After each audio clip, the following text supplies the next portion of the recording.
The scorching afternoon sun baked the earth. At Dragon City No. 9 Middle School, Grade 12 Class 6, the classroom was as sweltering as a steamer and the students were all drowsy. The teacher brandished an alloy battle saber in one hand and gripped a hideous specimen in the other, screaming at the top of his lungs on the podium. "Look at me! Quick, look at me! If you don't look at me, how will you know what monsters look like?"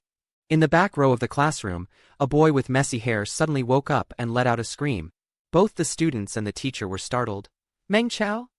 Deep red sleep marks remained on Meng Chao's face, and his expression was filled with panic, as if he had just woken from a long nightmare. He scratched his hair and looked around, his dazed eyes suddenly freezing when they hit the blackboard. It was covered with dense saber technique insights, torque analysis of the battle saber, speed, angle, and depth of the blade, the maximum strength of monster carapaces, and various complex formulas, all mandatory questions for the high school graduation exam. Two giant lines of text loomed. 50 days to the high school graduation exam. Study hard and make progress every day. Glorify our planet and dominate the other world. Is this my high school classroom? Meng Chao's mind was in a daze. Didn't I die? How did I return to my senior year right before the high school graduation exam? This is even worse than death. In an instant, a splitting headache set in, and countless memory fragments rushed into his mind like a torrential flood. What? Dragon City fell? I failed the high school graduation exam and was battered by society for decades, only to end up as a third-rate expert? But my sister, with her extraordinary talent and the Night Devil bloodline, became the legendary Night Witch, one of the most terrifying boss-level powerhouses in the entire otherworld? Meow meow meow, what on earth is this development?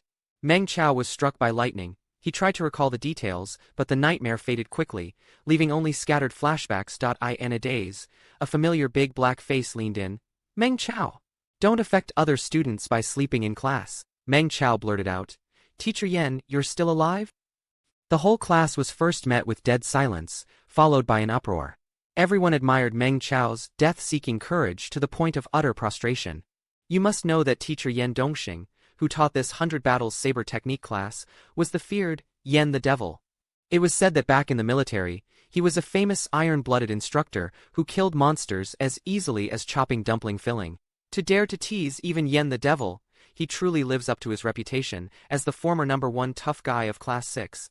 "Meng Chao, we will give you a grand burial." Tears of sympathy rolled down the students' faces as teacher Yen Dongxing's face, usually as black as the bottom of a pot, instantly turned beet red. "Student Meng Chao, care to explain?" He gripped the monster's skull specimen, his voice calm yet hiding a lethal intent. "This is bad." Meng Chao's pupils contracted. At this moment, his perception of killing intent was 10 times that of his classmates. Stimulated by this lethal aura, he quickly snapped back to reality.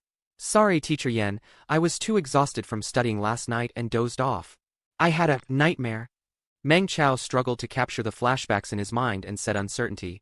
"I seem to dream of overwhelming otherworld creatures, specifically the cruel and howling kind, swarming toward Dragon City like a flood. We couldn't stop them, and our century-old home was destroyed. I woke up in terror.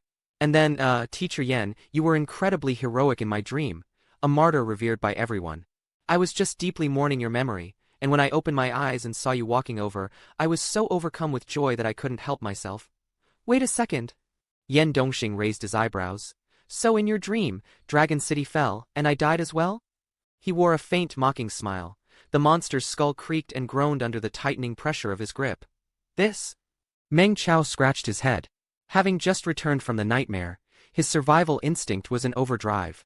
"Rest assured, teacher, you died peacefully without a hint of pain." Meng Chao wasn't lying. He vaguely remembered Yen the Devil being devoured by a 100-toothed giant maggot. It was torn to shreds in just 2 or 3 seconds. He didn't even have time to let out a scream. So, there shouldn't have been any pain, right? Crack! Yen Dongxing crushed the monster's skull with a single hand. "Dragon City will fall? That's simply laughable. Stand against the wall. Head up, chest out, stomach in, and stick your butt out." Meng Chao looked troubled. "Teacher Yen, how am I supposed to stick my butt out while standing against the wall?" "What?" Meng Chao felt a jolt, instantly finding the feeling of being 17 again. He stuck his butt out, his face filled with determination. The iron-blooded instructor was fuming, his eyes bulging wider than a monster's. "I won't mention your usual slacking off, and I can't be bothered to care about you sleeping in class, but student Meng Chao, Just what is in your head for you to dream about the destruction of Dragon City? Tell me loudly.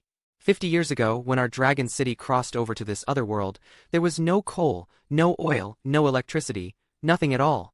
There were only plagues and zombies everywhere. Back then, did Dragon City perish, sir? Dragon City did not perish. After the zombie crisis, the fog descended, and monsters appeared. Countless martyrs sacrificed their blood to carve out survival space inch by inch from between the monsters' teeth. Yan Dongxing continued to roar. In just the first 10 years of the monster war, we lost a third of our population. At the most tragic point, monsters broke into the city center every day, and humans fought them in every shopping mall, every residential community, and every single bathroom. Tell me, did we yield? Did Dragon City perish? Sir, we did not yield, and Dragon City did not perish. Facing the spray of the iron-blooded instructor's spit, Meng Chao looked as though he were ready to die for the cause. Yan Dongxing's anger subsided slightly as he said solemnly, "Very good. Whether it was the crossing, the zombie outbreaks, or the monster invasions, the crises that failed to destroy us only made us stronger. After half a century of struggle, today's Dragon City has secured its footing in this other world. Compared to when we first arrived, our territory has tripled, and our population has quintupled. Many citizens have reached the level of elite special forces and Olympic champions, and the 1 in 100 superhumans possess even more staggering combat power. We have upgraded ancient martial arts, restored powerful industries, and unlocked brand new technologies. Dragon City's cavalry remains vigilant every night. Once the fog lifts, our steel torrent will sweep down like tigers from a mountain, spreading the radiance of Earth's civilization across this entire world. How could such a Dragon City be destroyed by mere otherworld creatures? And they're supposed to be brutal? Let me tell you, in this world, only we Earthlings are the most brutal." The iron-blooded instructor couldn't help but curse.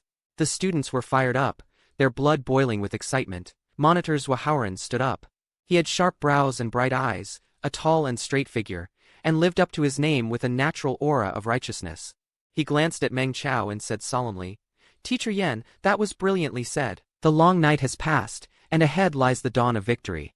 Growing up in such a radiant era, today's youth should study hard and cultivate diligently, striving to become superhumans and contributing their strength to the rise of Dragon City in this other world. How can we be terrified of the enemy like tigers and spend all day obsessing over the destruction of Dragon City? Of course, I believe those as timid as mice are ultimately a tiny minority. The majority of us share the same conviction. Dragon City will win. Earth will win. Civilization will win." Led by the monitor, the students grew ecstatic. Dragon City will win. Earth will win. Civilization will win. Everyone pumped their fists and shouted, wishing they could drop their pens right now to join the army and sweep across the other world. "The monitor is so handsome." Many girls cast admiring glances at Zhuohaoran. In sharp contrast, their looks toward Meng Chao naturally became strange. Some whispered in discussion, "Meng Chao really has fallen into a slump lately, always sleeping in class." You can't really blame him. His cultivation went wrong and he was seriously injured. Going from first in the class to the very bottom, who wouldn't feel dejected? Still, he shouldn't be cursing Dragon City to its doom. Holy crap, he's looking for trouble. Meng Chao narrowed his eyes, thinking to himself, "Do I have a grudge against you? Come to think of it, wait, I really do have a grudge." Monitor Zhuohaoran was exactly Meng Chao's archrival during high school. Staring at that handsome yet self-righteous pretty boy, Meng Chao's head throbbed as memory fragments came in waves. Scenes flashed quickly before his eyes. Meng Chao realized with a shock that in his nightmare just now, his failure in the high school graduation exam seemed to have something to do with the monitor. While Meng Chao failed the exam, the monitor got into a prestigious university and soon became a superhuman, soaring to greatness. But this spineless coward is a complete hypocrite and a true lowlife. When Dragon City was sweeping across the other world and winning every battle, Zhuohaoran rode the wave, gaining a halo of heroism, receiving heaps of flowers and glory. At high school class reunions, 7 or 8 girls would swarm him like wolves. Meng Chao was a man with a strong sense of justice. On the spot he was envious, no, disgusted to the core. However, when Dragon City encountered a real otherworld civilization and fell into a bitter struggle, this guy actually deserted, causing the entire front line to collapse. Sentenced by the military tribunal, Zhuohaoran decided to go all the way. He simply betrayed Dragon City, defected to the alien races, and sold out Earth's secrets. A traitor acting all high and mighty? Who's really terrified of the enemy like a tiger? At least I fought until the very last moment and perished with Dragon City. You little punk. First you sabotage my high school graduation exam, then you act like a lowlife at the class reunion, and finally you betray Dragon City? I'll make you wish you were dead. Like an instinct, combat plans swirled in Meng Chao's mind. He took half a step forward, and Zhuohaoran subconsciously tensed up in alarm. The monitor spoke so well. I am truly educated and deeply moved. Meng Chao said with a face full of humble bragging sincerity, even giving a slight bow. Thank you, Teacher Yen and Monitor, for your guidance. I have deeply realized my mistakes. I will change. From now on, I will stand firm and cultivate hard for the rise of Dragon City in the other world to contribute all my strength. Talk is cheap, watch my actions. Zhuohaoran shuddered. He felt Meng Chao's gaze had suddenly become eerie, a complete departure from the person he was before class. Enough, Monitor. Sit down. Let's continue the lesson. Teacher Yen didn't waste words and pointed Meng Chao to the corner. Be self-aware. Crouching dragon stance, Zhulong stake. Stay like that until class is over. The words crouching dragon stance triggered a chorus of gasps. In Dragon City's compulsory education system from kindergarten to high school, there are the 9 great stakes: 3 lying, 3 sitting, and 3 standing. Combined with breathing and meditation, they allow one to absorb spiritual energy, stimulate cell activity, break gene shackles, and step onto the path of transcendence. The crouching dragon stance, however, is the 10th stake technique beyond the syllabus and the hardest one to practice. Forget high school, even many vocational colleges don't teach it. Only the legendary undergraduate programs, sacred grounds for training superhumans, practice this stance. It requires the legs to be stretched extremely wide and the spine to twist like a venomous snake, brewing a half-exposed spirit. It's like a hungry, highly aggressive snake waking from hibernation. At number 9 middle school, even top students in the rocket class, who can stand for over 10 minutes, are rare, and their class 6 is just an ordinary parallel class. There's still half an hour until class ends. Everyone knew Meng Chao was injured in his junior year and hospitalized for months. Since his discharge, he had let himself go and never planned for undergraduate study. Even the basic 9 great stakes were mediocre for him. Standing in the crouching dragon stance for half an hour? He'd better prepare to crawl home after school. Many students felt a sense of shared sorrow, thinking Yen the devil was truly ruthless. Zhuohaoran crossed his arms and sat down with a cold sneer. Meng Chao obediently went to the corner to stand. The Zhulong stake seems like a very simple introductory stance. In my nightmare, it was phased out long ago. How exactly do you stand again? Meng Chao recalled, his mind still a bit muddled, unable to distinguish between dream and reality. A black sheep brings its own ruin.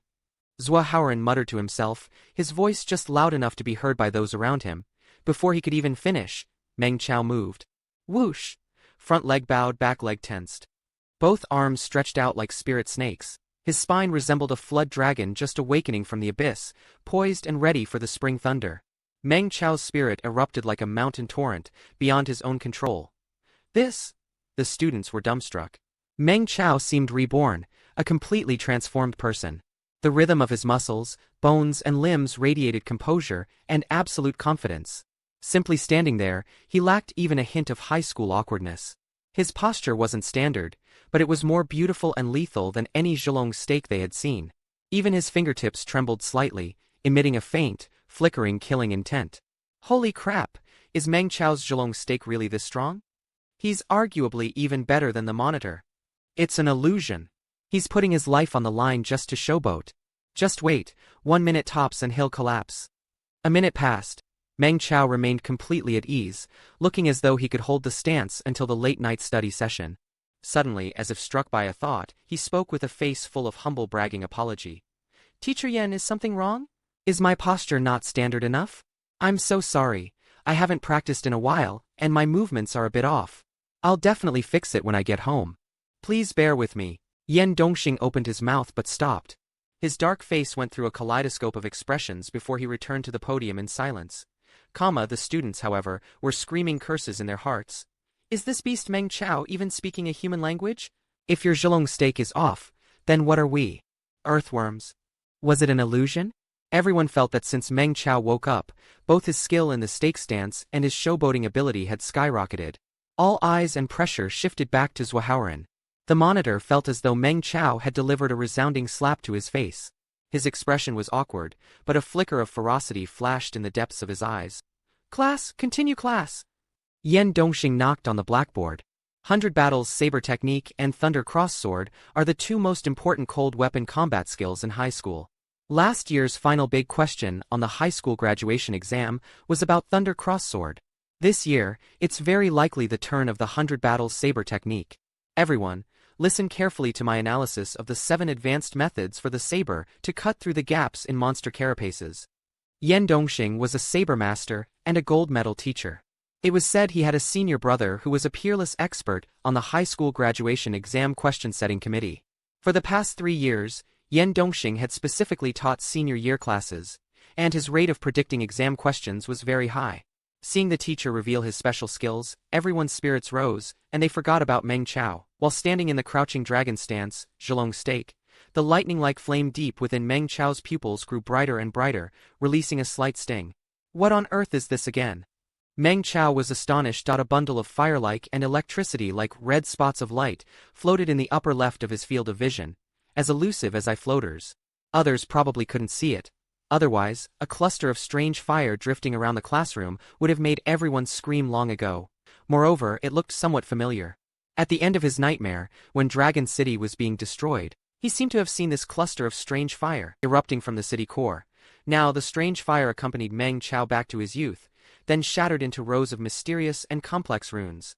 Hundreds of runes jumped frantically, changing from worm-like odd characters to even odder ones, sounding like information from above the stars and deep space.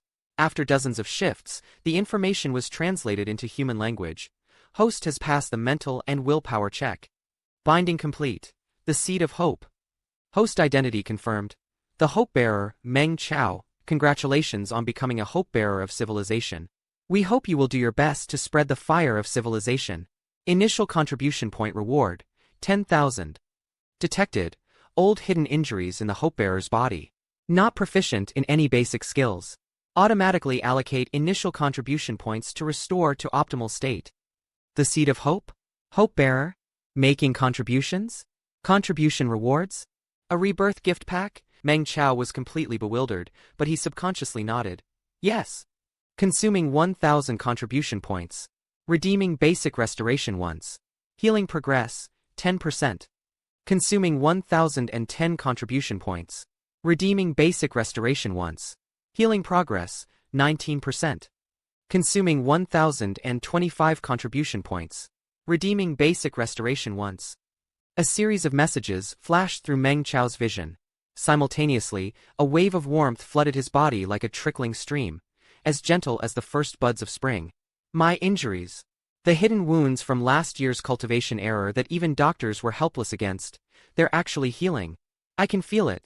Those shattered tendons and meridians are all being reconnected. Meng Chao's eyes widened, so euphoric he wanted to burst into song. This feels amazing. Don't stop. Soon after the string of restoration alerts, a brand new message popped up. Consuming 3,500 contribution points. Redeeming the basic force exertion technique Mighty Bull technique, and upgrading to expert level. This is... Endless details of the Mighty Bull technique flooded Meng Chao's mind. Every muscle contortion, vascular twist, and the flow of neural currents through every acupuncture point. Complex formulas for bone strength and ergonomics, along with scientific cultivation methods, became clear. Flashbacks of him training in his nightmare turned into a torrent of information, surging into his motor nerves and brain cells to make him an instant expert. With a single thought, he could control every muscle to unleash a punch of supreme power. Amazing! Are legendary third-rate experts really this strong? Just as he reached a peak of euphoria, the sensation stopped abruptly. Don't stop now. I was just getting into it. Keep going. Seed of Hope. Information flashed before his eyes. Basic skills are divided into 5 ranks: ordinary, expert, master, perfect, and ultimate. Upgrade occurs at 100% proficiency, accumulated through combat or redeemed with contribution points. Upgrade me like crazy. Do I look like someone who fusses over a few points? Current balance, 3 contribution points. Unable to redeem. Please accumulate more points. What? 10,000 points gone just like that? Fine, upgrade me to master level first. Can I give you an IOU? Fine, Upgrade me to master level first. Can I give you an IOU? No. Then tell me how to earn more. The fire of civilization is eternal. The stronger the civilization, the stronger the hope-bearer. Please contribute to your civilization to unlock more power and missions. The starlight text vanished, reverting into a magnificent flame that ignored him entirely. Meng Chao messed around for a while but couldn't summon a manual or tutorial. Ring, ring, ring. Class dismissed. Teacher Yen cast a cold, expressionless glance at Meng Chao and left the classroom with his specimens. The students finally remembered Meng Chao was still standing as punishment. When they looked back, their mouths hung open in shock. Meng Chao actually lasted the whole time? A proper stance provides immense benefits for tempering one's spirit and will. At this moment, Meng Chao looked like a rusty sword that had been repolished, radiating a sharp, piercing aura. It was as if people were seeing him as he was before his injury in junior year. Facing the students' astonished gazes and whispers, Meng Chao looked utterly indifferent. The corners of his eyes and mouth twitched slightly. For some reason he was suddenly starving, so hungry his stomach felt scorched. He couldn't move a single step, and his vision was turning black. Oh no! Does the Seed of Hope require me to provide all the bioenergy needed for body repairs and skill awakening myself? Just as he was about to collapse, a great white bear came charging towards him. Meng Chao, how could you practice the crouching dragon stance to such a powerful level behind my back? The great white bear was a tigerback tank weighing over 200 pounds. His aggrieved expression and resentful voice gave everyone goosebumps. Meng Chao shuddered. This voice, which he wouldn't forget even if it were turned into ash, belonged to his high school best friend, Chu Feixiong. Who else could it be? Quick! Fatty Xiong. I forgot my wallet today. Treat me to a feast at the tuck shop, and I'll treat you twice in the next 2 days. No way. Buy one get two back? My appetite is already 3 times yours. Since when did you become so generous, Meng Chao? There must be a catch. Would I ever lie to you? We're brothers from different parents. True. The whole class heard you, so I doubt you'll dare to back out. Let's go. To the tuck shop, it's on me today. 5 minutes later, at a corner of the school tuck shop, the great white bear was crying like a 200-pound child. Meng Chao, for the love of God, be a human. You're an animal. You just ate 2 weeks' worth of my allowance in one breath. I'll fight you. He lunged at Meng Chao ferociously. Don't be like that. Meng Chao peeled his last chocolate bar and casually swung his arm. Mighty Bull technique, activate. The 200-pound great white bear was sent flying. The two stared at each other in total confusion. Just now, Chu Feixiong was dazed and dizzy. It was a hallucination. Meng Chao remained deadpan, swallowing the chocolate while looking at the shelves unsatisfied. The instant noodles today look quite fresh too. Great color, aroma and taste. Get lost. I don't even have a cent left. Hurry up, class is starting. The great white bear fled in panic. Meng Chao was about to give chase when he noticed a white-haired janitor near the trash can who had accidentally spilled a huge bag of trash all over the floor. Ma'am, let me help you. Meng Chao reached out and picked up all the trash. Suddenly his eye twitched as information popped up. Frowny face for helping others and promoting the integrity of Dragon City. Contribution points plus 0.001. For protecting the environment and promoting the sustainable development of Dragon City. Contribution points plus 0.001. Contribution points, is it really that simple? The information flashed and vanished, but Meng Chao stood frozen for a long time. Teaching building, stairwell. Meng Chao leans against the handrail, head tilted back at a 45-degree angle in a pensive pose.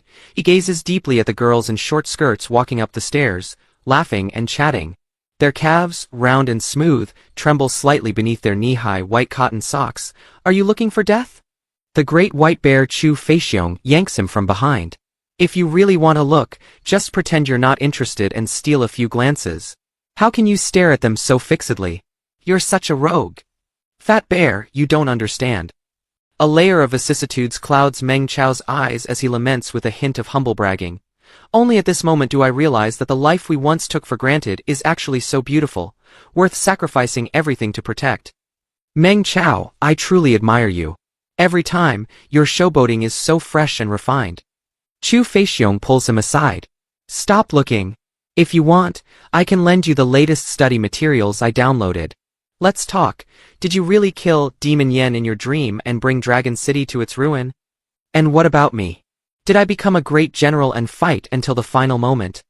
This great white bear had harbored a dream since childhood, to become a majestic great general, commanding Dragon City's iron torrent to sweep across the other world.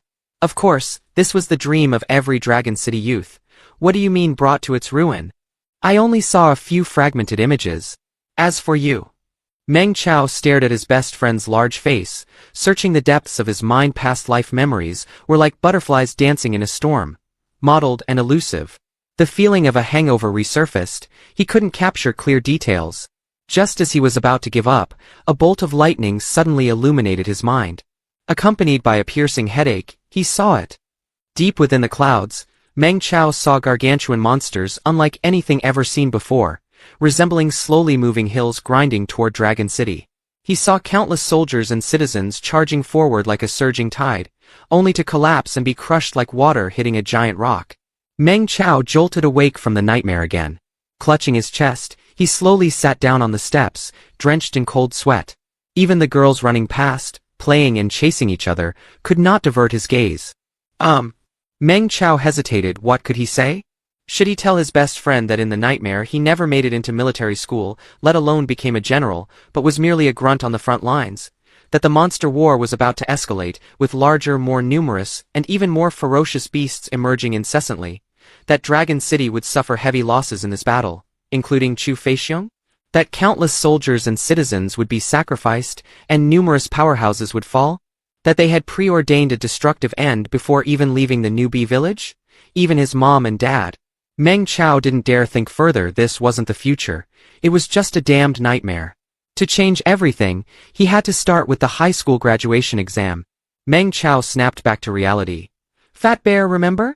My dream was to get into an undergraduate program and become a transcendent, while yours was to enter military school and become a general.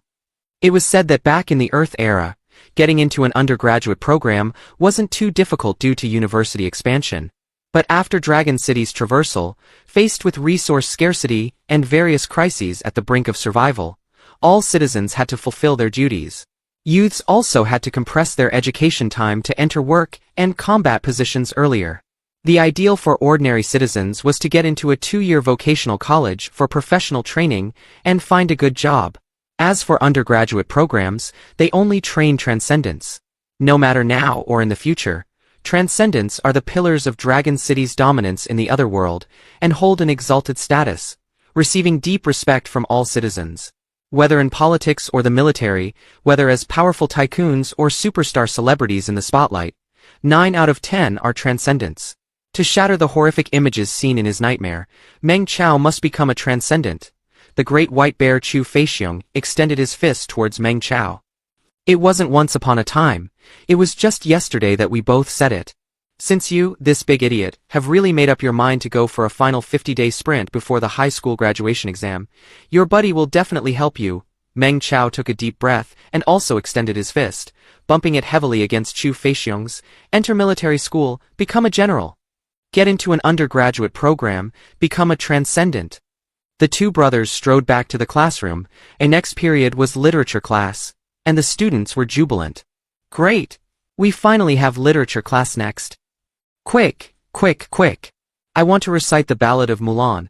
I want to recite Moonlight over the Lotus Pond, and I want to analyze the creative background and deep meaning of a madman's diary. I can't wait. Literature teacher? Where is our dear literature teacher?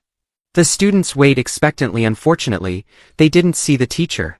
Instead, they were met by the icy face of the monitor, Zhua Haoran. Teacher Huang is sick today. Zhua Haoran stood on the podium and said, "This class is changed to self-study. Everyone, line up quickly and follow me to the cultivation room." No way. Not this again. I want Teacher Huang. Give me back my literature class. The expected bad news triggered a burst of wailing. Dragon City is a lone force in a foreign land and implements an iron-blooded education system. From kindergarten to university, combat-focused physical education, cultivation classes, and fighting courses take up more than half of the schedule. Mathematics classes for calculating ballistics and sword trajectories, biology classes for studying monster structures, and physics and chemistry classes for refining crystals and otherworld minerals all carry significant weight. With limited time, literature classes, which cannot directly increase combat power, can only be repeatedly reduced. By now, High school students only have 2 literature classes a week. During the final sprint for the high school graduation exam, these 2 literature classes must give way to the main subjects. Thus, the literature teacher can only get sick, or ask for leave every few days, giving the class time to the gym teacher or leaving it for self-study. Rarity makes things precious. These days, high school students are breathless under the weight of heavy cultivation. Everyone loves literature class more than words can say. It's heard that back in their ancestral home, Earth, peers could have 10 or 20 literature classes a week, recite hundreds of ancient poems, do several sets of literature exam papers daily, and write compositions of 2,000 or 3,000 words. On the contrary, physical education was optional. Those were such happy days. You can hide a literature paper and secretly enjoy it in the intervals of cultivation.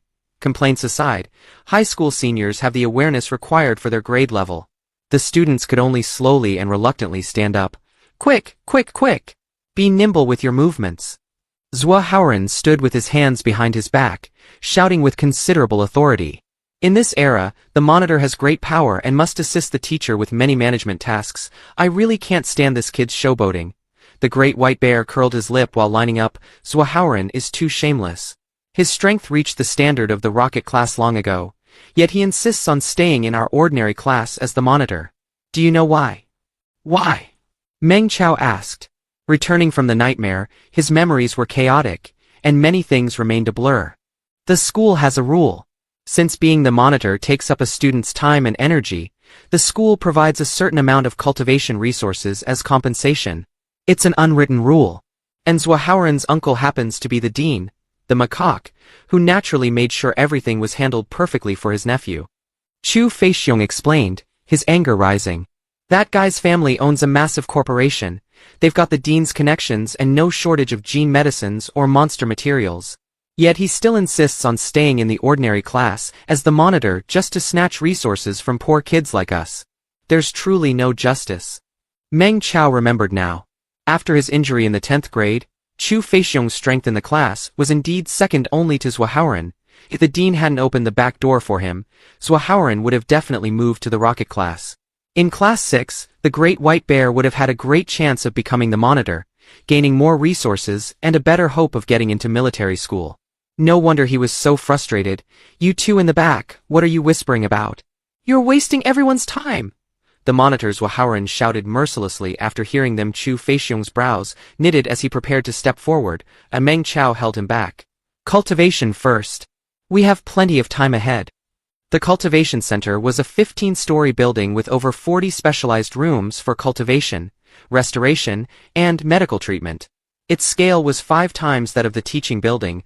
Air was filled with the heat of youth, making one's blood boil upon entry. Since this was a self-study period, it was managed by the monitor while the teachers were away.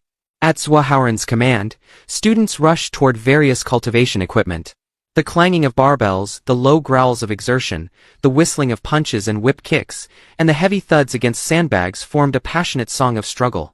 This scene was both familiar and strange. This scene made Meng Chao sigh.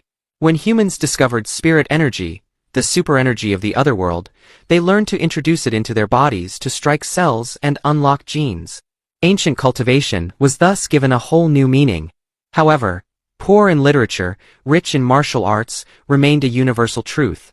Children of elite families grew up on milk sourced from powerful mammalian monsters. As they grew, they consumed secret medicines daily, applied special ointments, and even bathed in monster blood. They had the support of gravity pods, medical pods, and neural stimulation pods, along with the guidance of senior experts and scientific cultivation plans. For these favored children, becoming a transcendent was practically a foregone conclusion. For a poor kid like Meng Chao, standing out was as difficult as reaching the heavens. Without sufficient resources, burying oneself in hard work was like running a marathon after 3 days of fasting. It was pure suicide. Strengthening through contributions sounds great, but earning only 0.001 contribution points each time I pick up trash means even contracting all the landfills in the city wouldn't be enough. I still have to cultivate tirelessly. Meng Chao threw himself onto the cultivation equipment after just 2 movements. He was gasping for air. He was still so hungry. His body, repaired by the seed of hope and awakened by the mighty bull technique, was like a fully reinforced main battle tank. It consumed dozens of times more fuel than an ordinary car. His big idiot best friend's 2 weeks' worth of living expenses had barely filled the smallest gap. How could he possibly withstand high-intensity cultivation? What a pity! Several girls sighed in their hearts as they watched Meng Chao slumped over the equipment, looking frail and weak. Having just seen him maintain the crouching dragon stance, they vaguely recalled his brilliance during his first 2 years of high school. They wondered if his outward easygoingness hid a deep-seated unwillingness to accept his fate. Meng Chao once had a chance to become a transcendent, but now he's destined to be just another face in the crowd, they thought, unable to help but feel a surge of sympathy. Meng Chao, if you're going to train, then take it seriously. If not, get lost and stop hogging the equipment. The monitor, Zhuhouran, barked, keeping a constant eye on him. This guy. The great white bear glared at the monitor, helped Meng Chao to a corner, and handed him a sports drink. Sit for a while and take it slow. I'm fine. Meng Chao shook his head, his sweat pouring like rain. Damn it, my physical condition is too poor. What have I been doing for the past year? The seed of hope can help me awaken skills, but it can't conjure power out of thin air. I need cultivation resources to fill my main battle tank with fuel.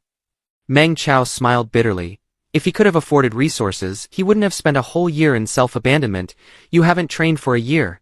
You've probably even forgotten the basics of the mighty bull force, right? Chu Feixiong assumed Meng Chao was truly clueless and demonstrated the basic force exertion method with great vigor.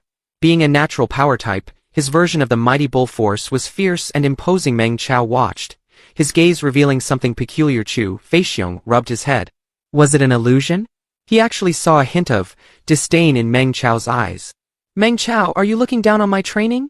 The great white bear's face darkened. Force shouldn't be exerted that way. Meng Chao couldn't help but say. Chu Feixiong couldn't believe his ears. I treat you like a brother, and you're showboating to me? Don't misunderstand, I'm not targeting you, Meng Chao quickly explained. I'm saying that current force exertion methods are all garbage. Not exactly, but they are indeed a bit crude and not very scientific. This was beyond arrogant. The mighty bull force was a scientific force exertion method developed in year 35 of the new era by a research team led by the military expert, Zhou Mang. They had studied the physiological structures of over a dozen level 3 monsters, such as the hammer beast and the savage horn beast. It integrated force exertion models of Olympic champions and mixed martial artists from the Earth era, undergoing 5 years of R&D in ergonomics labs. Its characteristics were being easy to understand, quick to learn, and extremely explosive. Besides stimulating blood and strengthening the body, it also triggered a massive secretion of growth hormones in teenagers and improved cell activity, offering great benefits for advanced cultivation. After over a decade of practice, it, along with the Ripple Force and the Dragon Snake Force, was designated by the Dragon City Education Bureau as one of the 3 mandatory force exertion methods for compulsory education. Yet Meng Chao claimed this set of methods was crude and unscientific? Brother, I think you've become exceptionally shameless this afternoon. Little did he know, Meng Chao wasn't boasting at all. War is the best means of communication between civilizations. When future Dragon City residents and other world powerhouses collided, their civilizations deeply penetrated each other. Humans utilized the wisdom of the other world to constantly improve Earth-originated industry, technology, and martial arts. Today's mighty bull force is only the first version. In the future, through encounters with various bizarre otherworld creatures and deeper explorations of cells and genes through dissection, Dragon City's powerhouses will push the mighty bull force to its second, third, pro, and plus versions. The ultimate version of the mighty bull force not only increases the maximum output by 30%, but also fixes most of the bugs from previous versions where spirit energy would run wild in the blood vessels and neural networks. It shortens the muscle cooldown time after excessive expansion by 15%, greatly enhancing extreme punching power and combat endurance. By then, it is no longer just the mighty bull force, but the higher-level mighty bull technique. Through the seed of hope, Meng Chao lit up his past life memories and awakened none other than the future's ultimate mighty bull technique. Let's go, follow me to the bathroom. Meng Chao's eyes flickered. They went up 2 floors and found the most secluded bathroom. Seeing no one around, Meng Chao stealthily opened a stall and signaled his best friend to enter. Meng Chao, what are you doing? The great white bear asked nervously. Don't be scared, take off your shirt and let me study your muscles. Meng Chao pulled and dragged his big idiot friend into the stall. Before the great white bear could scream, Meng Chao cut him off. Just now, when you were circulating the mighty bull force to your ribs, did you feel a faint, aching bloat? Like power was about to leak out. Chu Feixiong froze, clutching his ribs with a grim expression. Also, analyzing your footprints, your lower body is unstable. But I've observed your leg muscles and tendons. There shouldn't be a major problem, Meng Chao pondered. When you kick off the ground, do you first feel a needle-like sting in your soles, and half a second later, it moves to your knees? Chu Feixiong was shocked. How did you know? Meng Chao smiled. You haven't mastered the essence of the mighty bull force at all. At most, you're exerting 50% of your power. The remaining half has nowhere to go and runs rampant in your body, rebounding against your legs and soles, putting extra pressure on your knees and ankles. If you keep training blindly like this, at best you won't exert full power. At worst, you'll suffer from osteoporosis, joint aging, and long-term excessive cardiovascular pressure. This isn't cultivation, it's seeking death. Ignoring the toilet behind him, he looked quite like an otherworldly Master. Chu Feixiong was stunned, and obediently let Meng Chao study his height, weight, limb length, body fat percentage, and muscle distribution. Meng Chao closed his eyes to calculate for a moment, and a series of future power exertion formulas surfaced in his mind. Opening his eyes again, brilliant light radiated from them. He held a sharpened pencil lead between his fingers. Come on, try exerting power again. As Chu Feixiong circulated the mighty bull force, his muscles expanded, and his blood vessels protruded.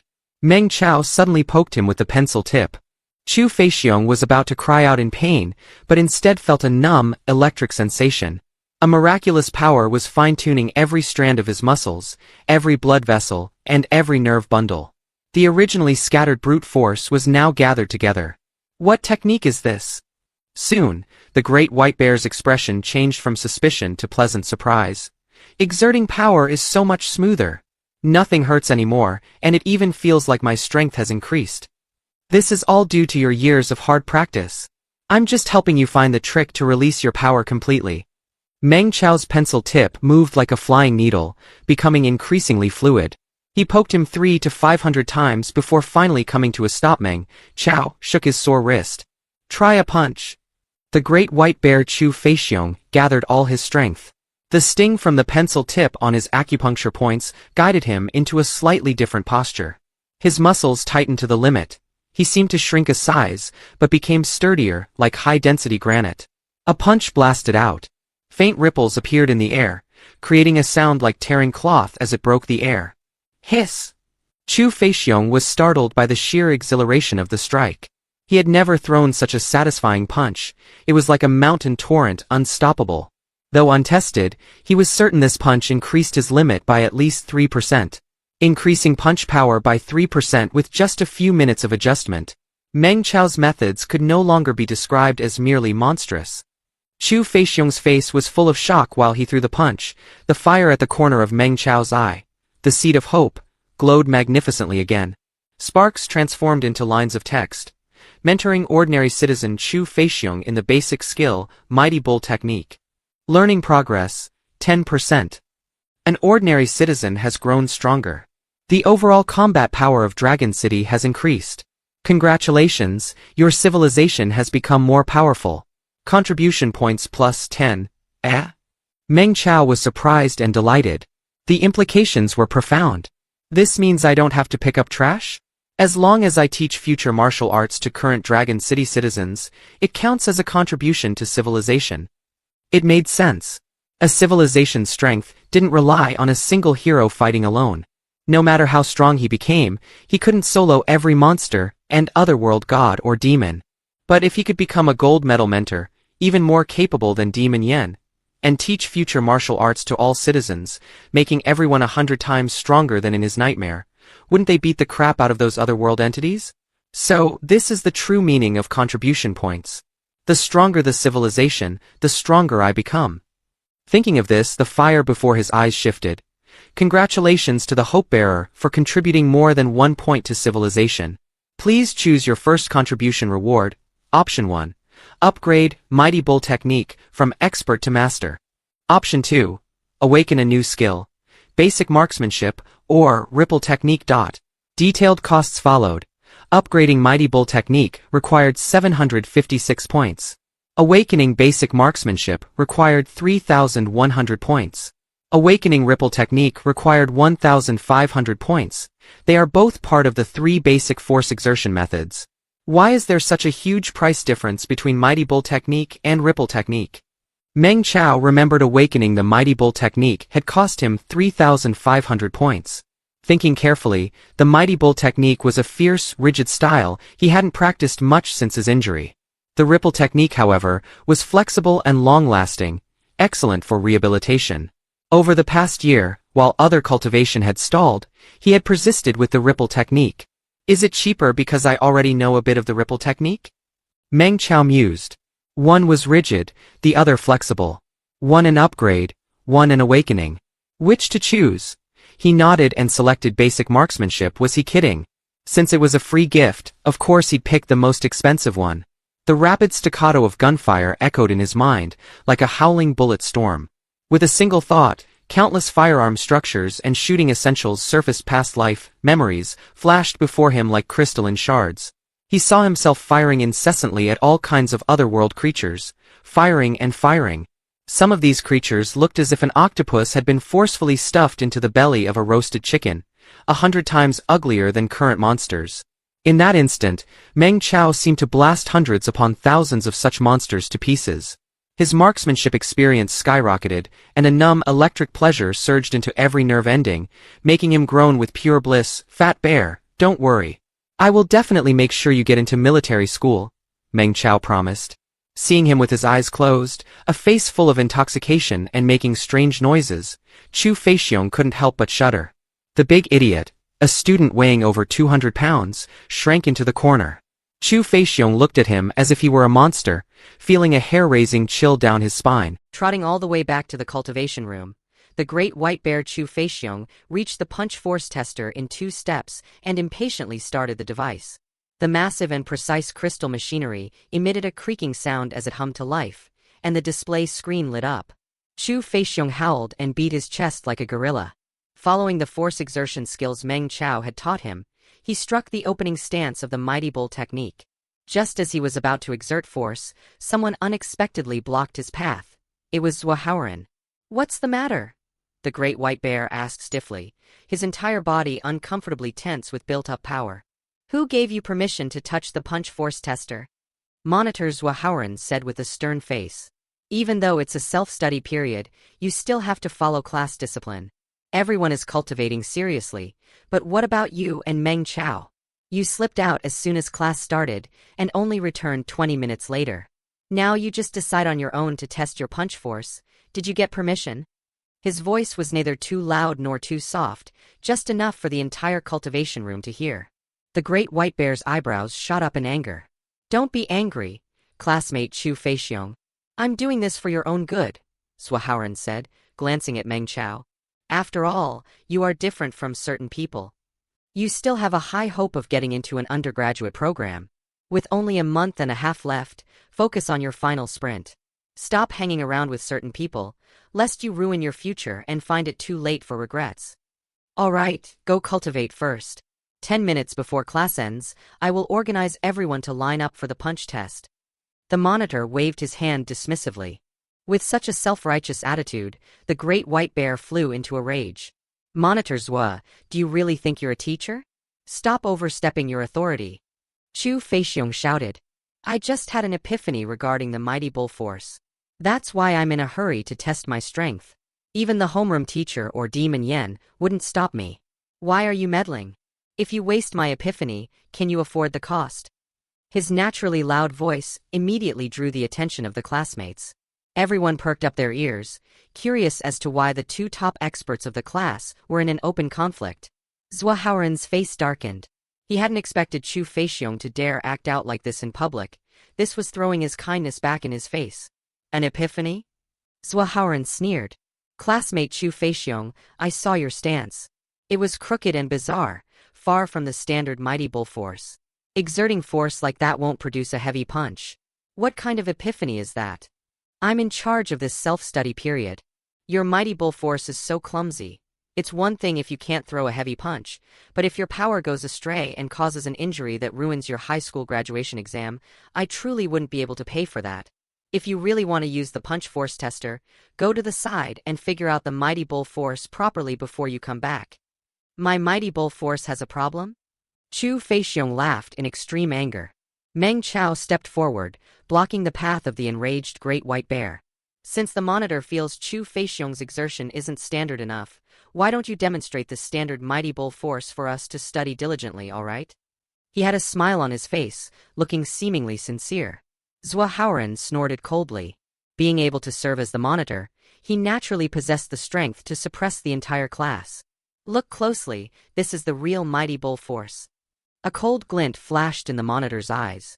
He struck a nearly perfect stance, twisted his hips, and threw a punch like a bolt of lightning. Bang! The punch force tester shook violently. The numbers on the display skipped frantically before settling. 225 kilograms. Isn't that Zhua Haoran's own class record? Last time, he had to charge up for a long time to hit that. Now he matched his record with just a casual punch. His power is becoming more and more terrifying.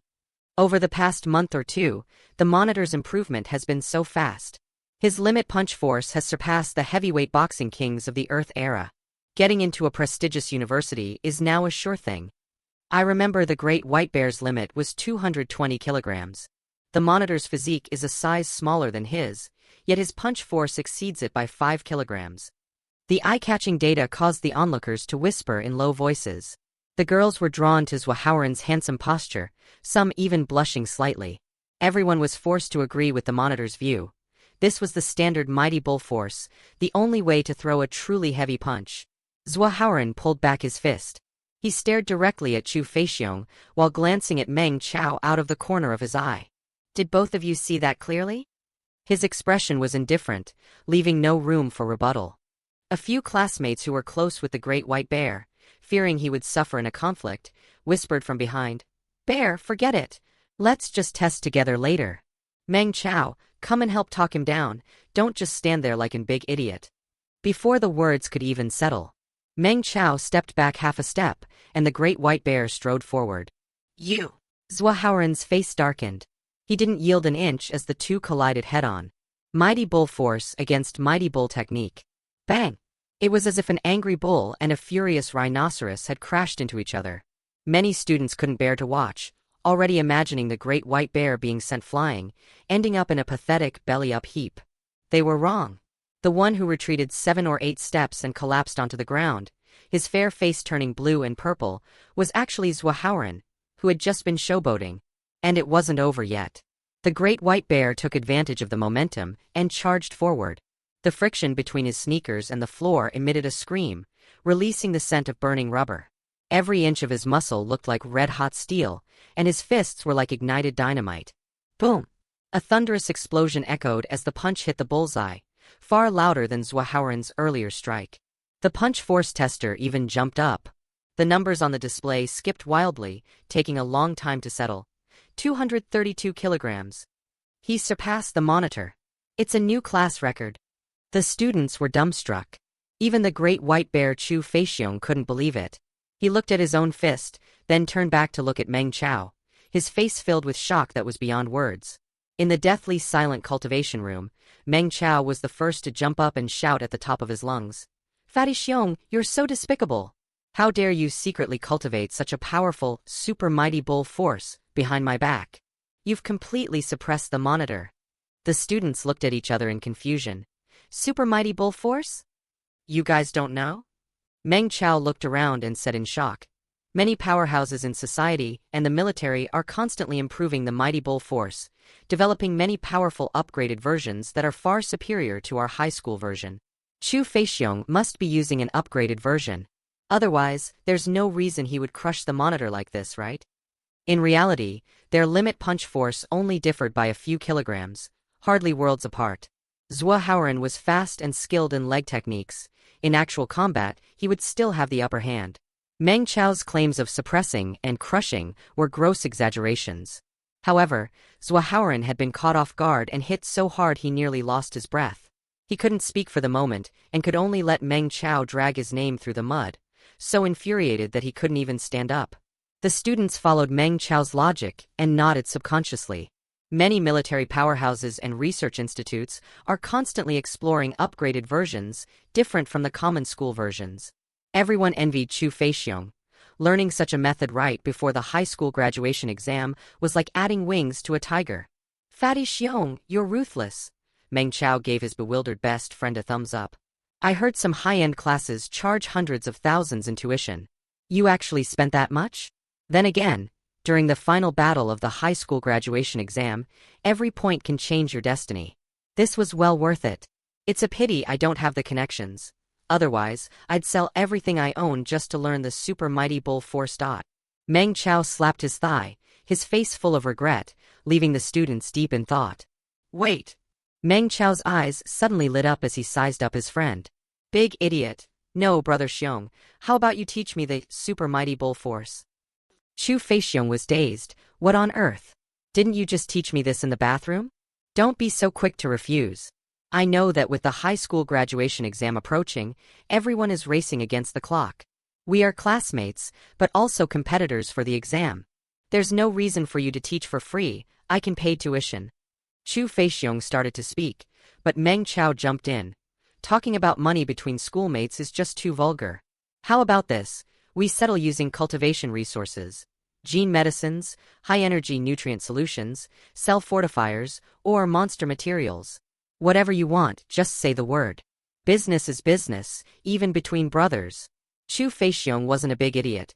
He finally realized that Meng Chao was trying to make a profit and had to help him act out this show.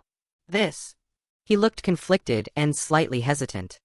Brother Xiong, save the children. Meng Chao said with eyes filled with fake tears. Chu Feixiong looked very reluctant. Teaching you one wouldn't be a problem. Let's go to the corner and talk. Let's go. Meng Chao was ecstatic. Wait. The classmates' ears were practically burning from listening, and someone finally couldn't hold back. They had been stuck at a plateau for months, their limit punch force refusing to increase, leaving them unable to sleep at night. Seeing Chu Feixiong's stunning punch and having Meng Chao's transformation as a precedent, how could they miss this godsend opportunity? Most students who could get into a district key school had decent families, and to squeeze out a few extra points for the high school graduation exam, they didn't mind spending some cultivation resources. In an instant, the students crowded around. Brother Xiong, you can't just teach Meng Chao. We're classmates too. I'm also a child, save me as well. Brother Xiong, everyone knows you're the most loyal. Help me out, please. And me. Besides the cultivation resources, I'll even bring you breakfast for a month, all right? Brother Xiong, Boss Xiong, we're all brothers, save the children. Everyone was desperately flattering him, completely forgetting that the monitor was still sitting on the floor. Zhua Haoran grit his teeth, his handsome face completely distorted. Driving one sheep is no different from driving a whole flock. How about we start a study group? Everyone can chip in some cultivation resources to subsidize you, and you can show some spirit by making a contribution to the class collective. Meng Chao thoughtfully offered a suggestion. That's a great idea. The Super Mighty Bull Technique Study Group, I'm in. The students chimed in one after another, and at this point, Chu Feixiong could only nod. Right then, a message popped up in the corner of Meng Chao's vision. Your proposal has promoted class harmony. The students' motivation to learn has significantly increased, making it more likely they will achieve high scores and contribute more to civilization in the near future. Contribution points plus 11. Classmate Chu Feixiong is truly principled. Meng Chao couldn't help but sigh. With the high school graduation exam so close, he's still willing to spend time and energy helping everyone progress together. What a good person. Tell me, with such a selfless soul and such great strength, why didn't the teacher choose him as monitor in the first place? The class fell into an awkward silence for a moment before people started to laugh awkwardly. Zhua Haoran, who had just climbed back up, was so infuriated that he saw stars and nearly collapsed again. Regarding the price for learning the Mighty Bull technique, Meng Chao went with a high-volume, low-margin strategy, practically giving it away. Everyone recognized the value. Before school ended, more than half the class had joined the study group. Some well-off students brought various cultivation resources early. Over a dozen gene medicines, high-energy nutrients, bone cell growth factor. They were all high-end brands that Meng Chao couldn't afford even if he sold everything he owned. Meng Chao took Chu Feixiong to the rooftop to split the loot and taught him some of the mighty bull technique's force exertion formulas and acupuncture point stimulation methods, so he could start leading the class in practice. Chu Feixiong agreed to host the study group for Meng Chao, but firmly refused to take any of the cultivation resources. The Great White Bear said his family was slightly better off than Meng Chao's, so his basic resources were guaranteed. Since Meng Chao wanted to sprint for the undergraduate program, he had to cherish every hard-won drop of resources. After much persuasion, Meng Chao forced a third of the loot into his best friend's backpack. The Great White Bear asked again about the origin of the super mighty bull force. Meng Chao thought for a bit and blamed everything on the dark web. "Are you still browsing those underground life science forums?" The Great White Bear was shocked. "Those places are full of cultivation maniacs and mad scientists. They release seemingly powerful secret methods for free, but it's rarely out of kindness. It's more likely they want users to be lab rats to help them test their data. Last year, when you were hospitalized with injuries, wasn't that because you learned a beta test technique from those underground forums? Haven't you suffered enough from that?" Meng Chao could only say he was very careful this time, having mulled over it for months to ensure there were no issues before sharing it with everyone. "You know my family's situation. If I don't take a risk, how can I compete with rich second-generation kids like Swahaoran, and how can I protect my family from those ferocious monsters?" Meng Chao pondered. "But your concerns make sense. How about this? Help me explain clearly to everyone that the super mighty bull force is a test version and might have plenty of bugs. Anyone who feels it's dangerous can have their cultivation resources refunded. Originally, I priced it so low just to make a contribution. If they don't want to learn, why would I force them?" After his best friend left, Meng Chao leaned against the rooftop railing alone, watching the sunset. The star of the other world was larger and more vivid than Earth's sun. Clouds steamed and surged as the sky and city turned into an ocean of red. Standing in the center of this red sea was a towering spire, crafted from alloys infused with rare metals from the other world. Its ductility and pressure resistance were greatly enhanced, allowing the tower to break the limits of skyscrapers from the Earth era, piercing the heavens as if leading directly to the universe. Countless shimmering dots of light circled the tower, flying in and out like a swarm of bees. Those were the Transcendents. This magnificent building, standing out from the crowd, was called the Transcendent Tower, the headquarters of the Transcendent Association. Surrounding the Transcendent Tower were buildings resembling a combination of pyramids and fortresses, lined up closely and as sturdy as gravity dams, capable of withstanding the impact of the strongest monsters. Between the skyscrapers, countless tiny black dots scaled walls and leaped across roofs, ordinary citizens just finishing work. In this era of Dragon City, private cars and taxis were rare due to resource scarcity and tight space. Ordinary citizens possessed abundant physical strength and agile movement. Running long distances was hardly slower than transferring between buses. Some wore maneuver gear manufactured using biomimetic principles to simulate monster limbs. Wearing them provided great elasticity and jet propulsion. A light leap could cover 10 to 20 meters, making speeds of 40 to 50 kilometers per hour child's play. In the distance, domesticated giant sandworms arched and churned, swallowing and spitting rocks like shield tunneling machines to construct the 12th subway line. Further away at the city's edge, mist loomed like a gray wall that blotted out the sun, completely sealing off the outside world. Previously, Meng Chao disliked the mist, feeling it sealed Dragon City and prevented Earthlings from expanding and dominating the other world. He also disliked the city before him.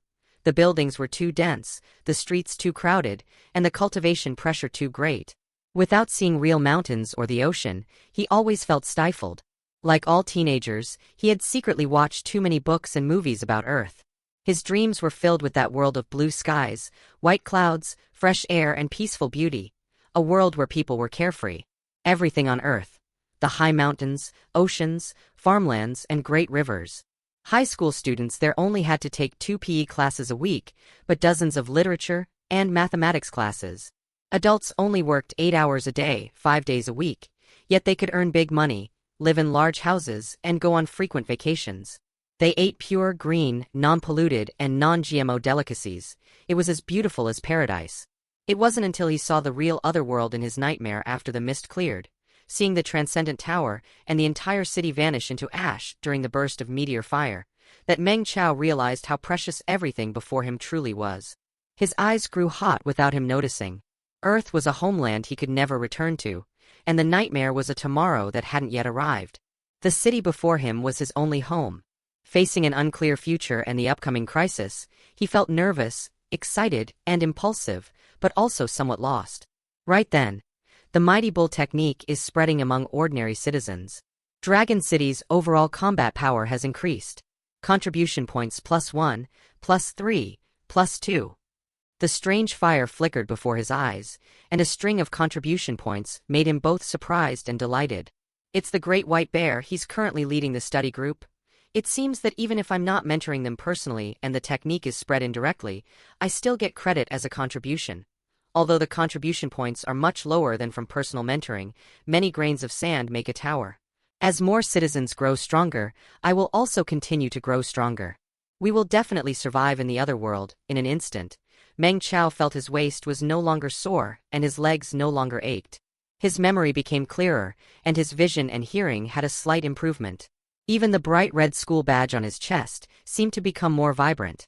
His contribution points rose to 39. Making a contribution feels great. Meng Chao thought happily. At this time, the roar of propellers echoed from the sky. Dozens of armored airships tore through the clouds like a majestic fleet, cutting through the waves and diving down. Lacking aviation fuel and with crystal engines being too heavy, combined with Dragon City being enveloped in mist, their cruising altitude and range were quite limited. Supersonic fighters and such had long been stored away in underground armories. Now, Dragon City's aerial force primarily consisted of clumsy, slow, but fiercely armed armored airships. Crystals were pulverized and spirit energy surged wildly, driving 3 rows of 6 propellers to rotate at high speeds. The massive amount of spirit chi released was used to fill the giant gas bags to maintain the buoyancy of these behemoths. There was also spirit chi leaking from the gaps in the gas bags, making a hissing whistle. This made the armored airships look like iron gods and demons riding the clouds. The armored airships lowered loudspeakers and announced to the entire city. Attention all citizens, latest news from the Municipal Meteorological Bureau. A mist attack is coming tonight, and monsters will break into the urban area.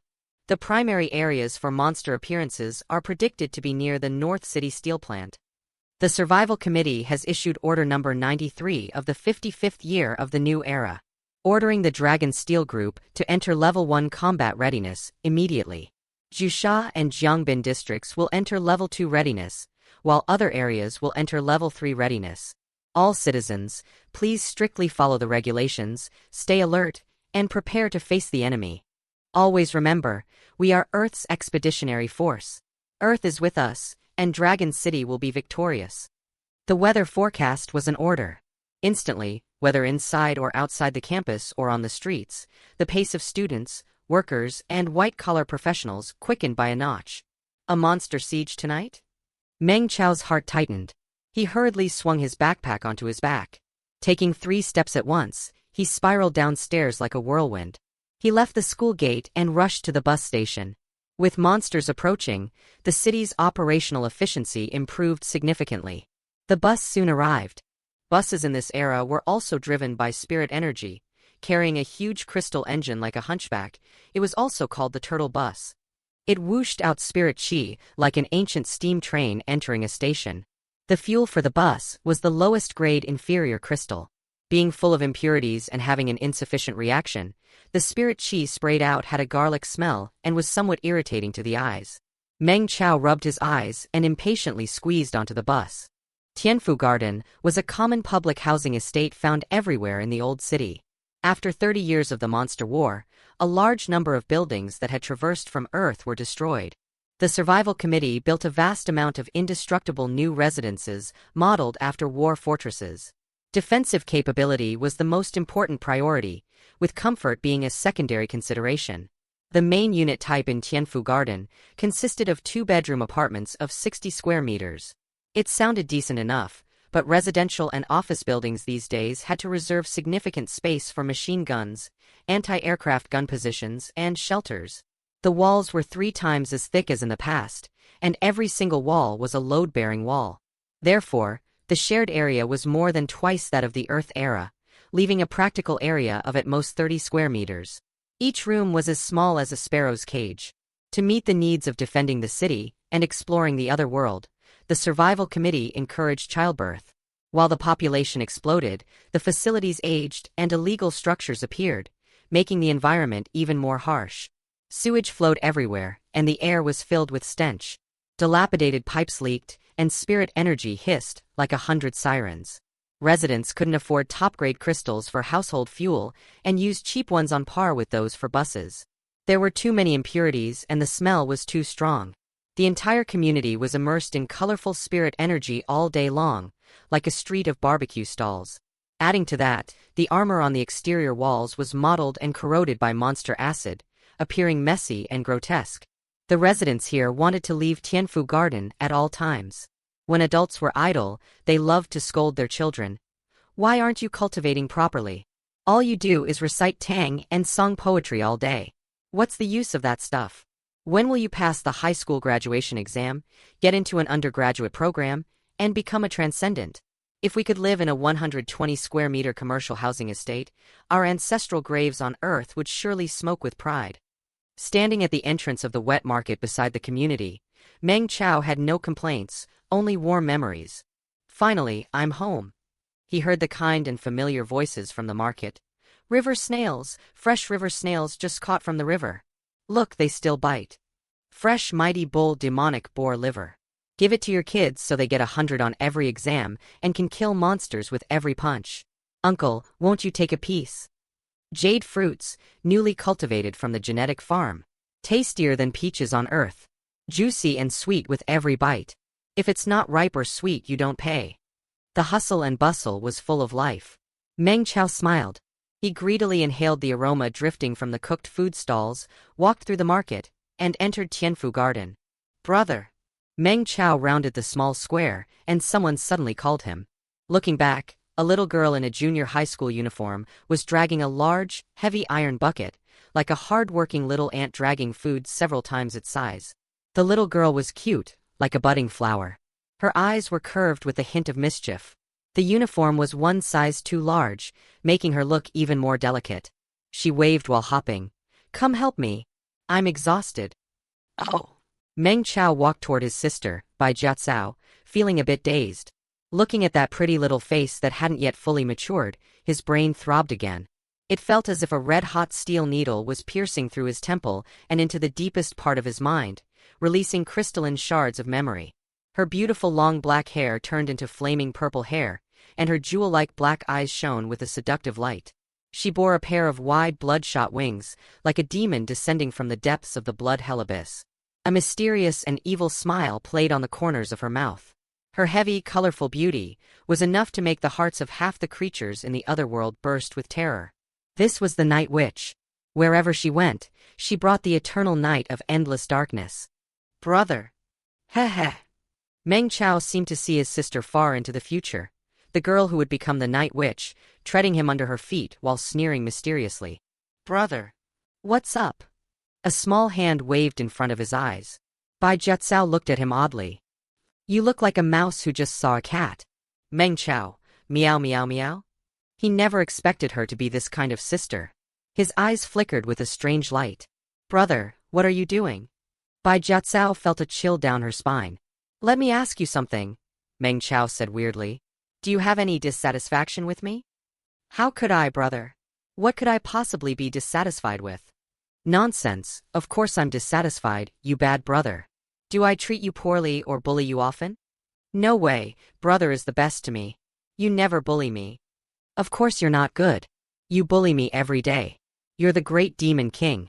You really have the nerve to ask such a question.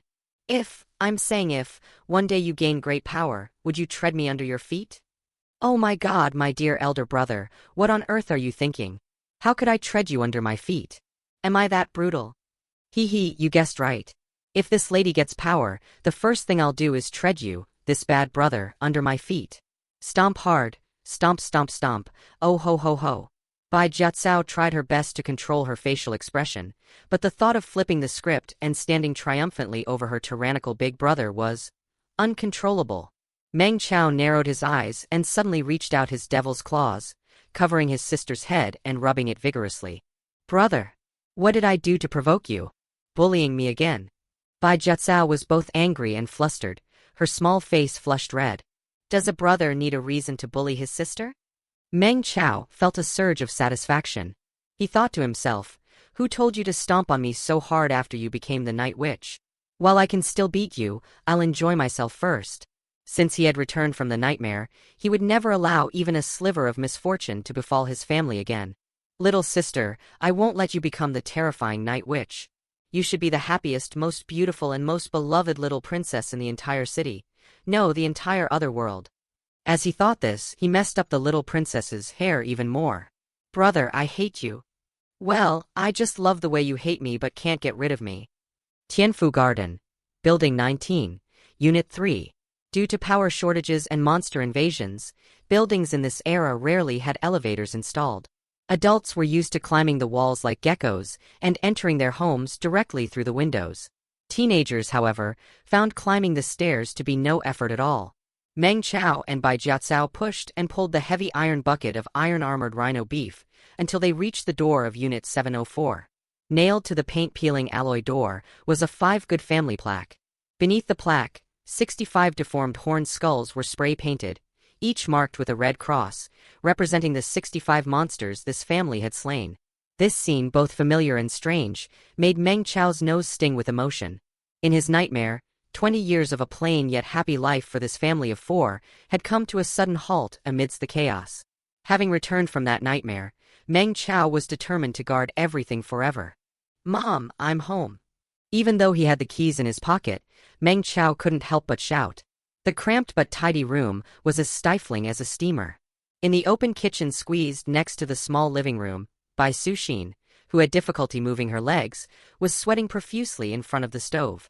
Seeing her children return, the woman was filled with joy, and the wrinkles on her face smoothed out. You two have sharp noses, coming back exactly on time. Bai Suxin brought over a plate of golden food. Eat the spring rolls while they're hot.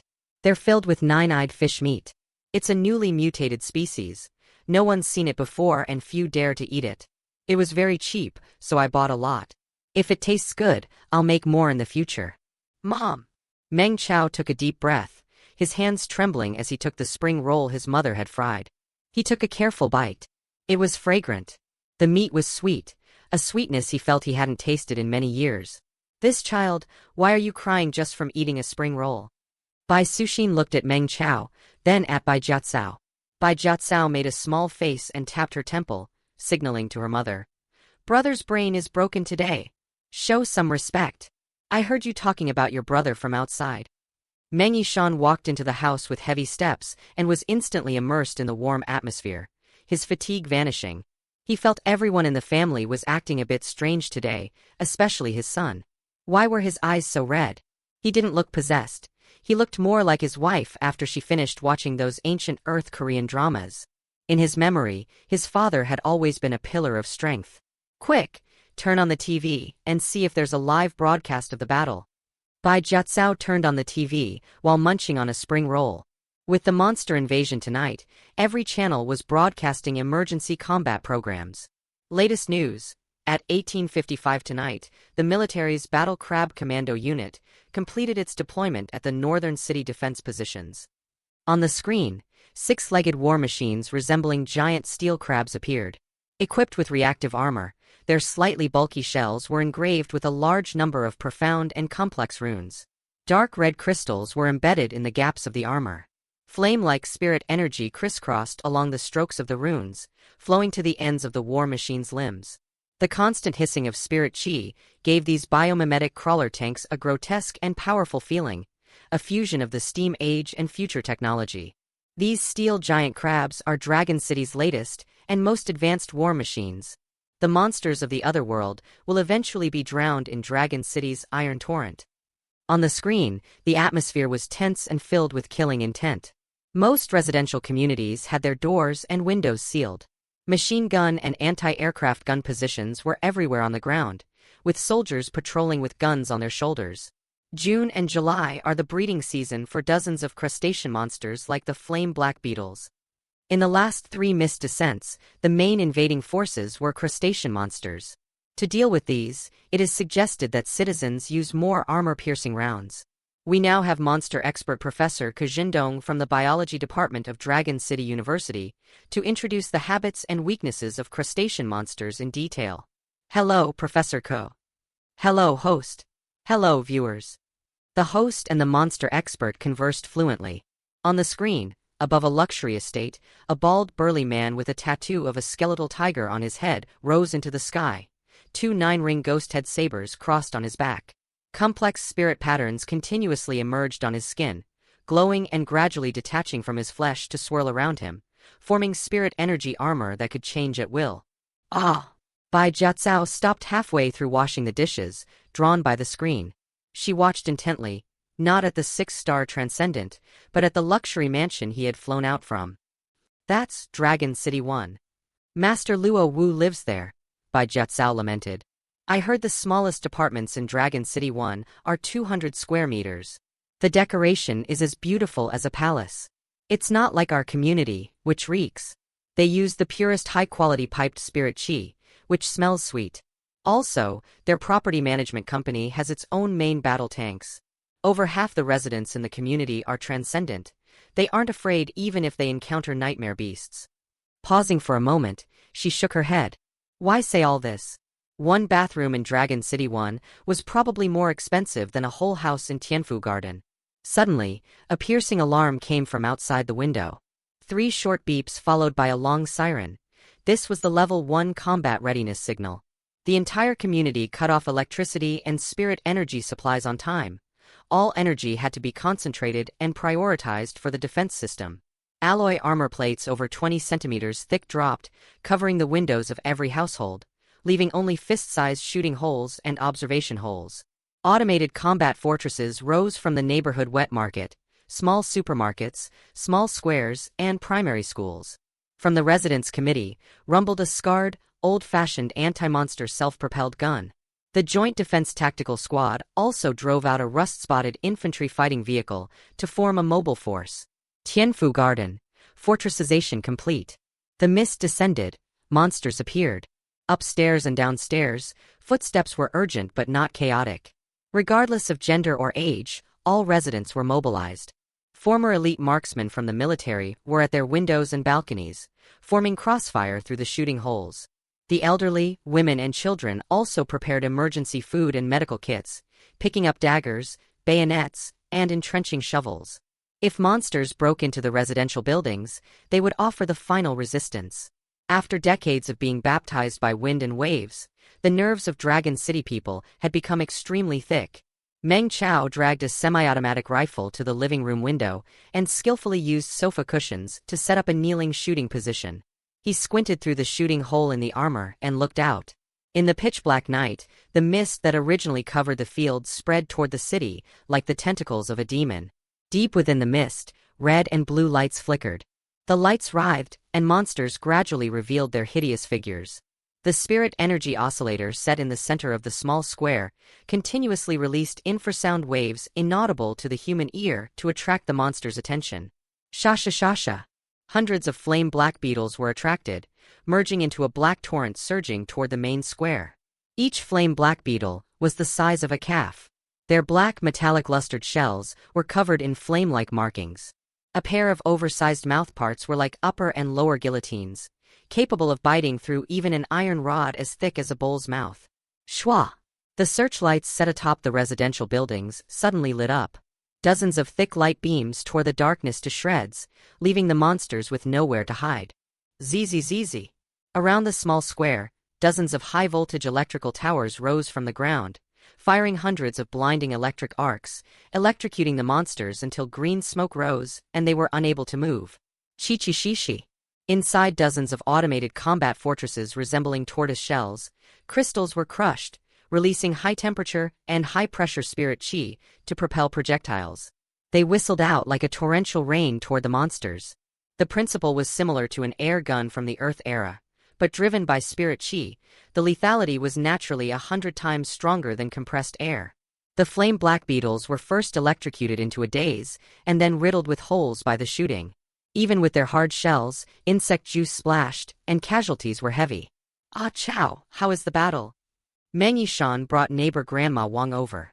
There was also Grandma Wang's pet beast, a hound genetically modulated to have fangs like a saber-toothed tiger.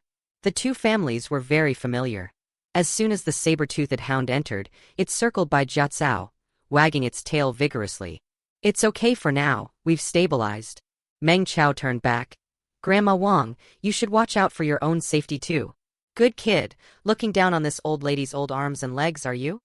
Grandma Wang said, carrying a shotgun and looking full of vigor. "Have you seen the chaos right after the traversal into the other world? How many zombies did you kill during the virus outbreak?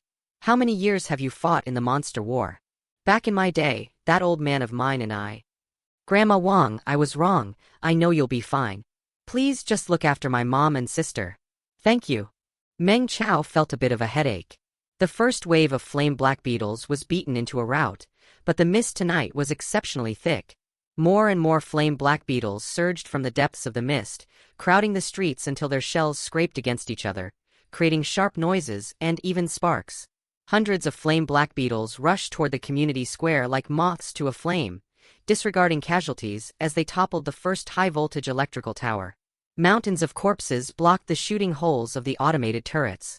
In the second wave of the attacking monsters, the shells of many black beetles split open, revealing huge transparent wings as they clumsily took flight. It's a variant of the flame black beetle, the flying flame beetle. Meng Yishan frowned deeply and wiped his face, kneeling at the shooting position next to them. "Ah Chow, it might not be so easy to get through tonight. The mutant insects aren't that easy to deal with. Conserve your bullets and wait until they are close to shoot." Of the hundreds of flame black beetles, about 20 to 30 were the flying mutant variants. They flew over the electrical towers and combat fortresses toward the residential buildings, where crisscrossing lines of fire immediately erupted. Unfortunately, the trajectories of the flying flame beetles were erratic, and their shells were slick and curved, making it hard for bullets to bite. Even with a hit, if the angle wasn't perfect, the bullet would just bounce off. "Damn, these bugs are too troublesome. Hitting them is just pure luck." Meng Yishan's first burst missed, only drilling a hole through a flying flame beetle's transparent wing while it continued to fly. He cursed impatiently. Meng Chao had no time to be nervous. He carefully watched the floating information before his eyes. The fire of civilization needs steel and blood to guard. Would you like to activate the first combat mission, Insect Hunter? Kill 10 flame black beetles and 3 flying flame beetles in tonight's battle to contribute to defending your home. Initial combat mission reward: 1,500 contribution points and the choice to upgrade any basic skill by 1 level. Activate. Meng Chao slowly adjusted his breathing and heartbeat, turning a deaf ear to the gunfire and the shrieks of the monsters around him. In a daze, everything went quiet. Every detail of basic marksmanship transformed into neural currents, surging into his fingertips like lightning, locking his fingers and the firearm together. His gaze seemed vacant, focused on no single monster, but rather scanning the entire battlefield. The monsters' trajectories, wing vibrations, wind speed, and direction all turned into dazzling data. "Ah Chow, are you scared? How about I do it?" Meng Chao had been aiming in a kneeling position for a long time, leading Grandma Wang to misunderstand. The old lady carried a large shotgun, but its range was too short for long-distance aerial targets. Seeing Meng Chao holding a semi-automatic rifle without firing for so long, she thought he was stunned by the monsters. She was anxious and a bit eager for action. Before she could finish her sentence, bang bang bang, Meng Chao struck. The left wing of a flying flame beetle was torn off from the base, spraying fluorescent green juice. The beast fell down lopsidedly. "Not bad, Ah Chow." Grandma Wang couldn't see the battle outside clearly, but just looking at the spirit Meng Chao showed while firing 3 shots in a row, she could feel it. The spirit in those 3 shots of yours isn't much worse than your granduncle when he was alive. Meng Chao's lip twitched. He had originally aimed for the center of the mouth parts, the biggest weakness of the black beetle race. A 3-round burst should have blown the beast up directly, but he was distracted by Grandma Wang's noisy chatter. "You really are my dear grandma." Meng Chao was stuck between laughter and tears. Information popped up in his vision. Heavily injured a flying flame beetle, contribution points plus 1.1. Normal level basic marksmanship proficiency increased by 0.8%, reaching 25%. So stingy, only 1 contribution point. But it still felt pretty good. He was becoming more familiar with the firearm, and the gun feel from his past life was gradually returning. Meng Chao focused his mind and unleashed full firepower, shooting more and more smoothly. Amidst the flickering firelight, information flashed incessantly. Killed a flame black beetle. Congratulations on completing your first kill and contributing to the defense of civilization. Contribution points plus 10, proficiency increased by 8%, reaching 53%. Killed a flame black beetle, contribution points plus 1.9, proficiency plus 0.9%, reaching 55%.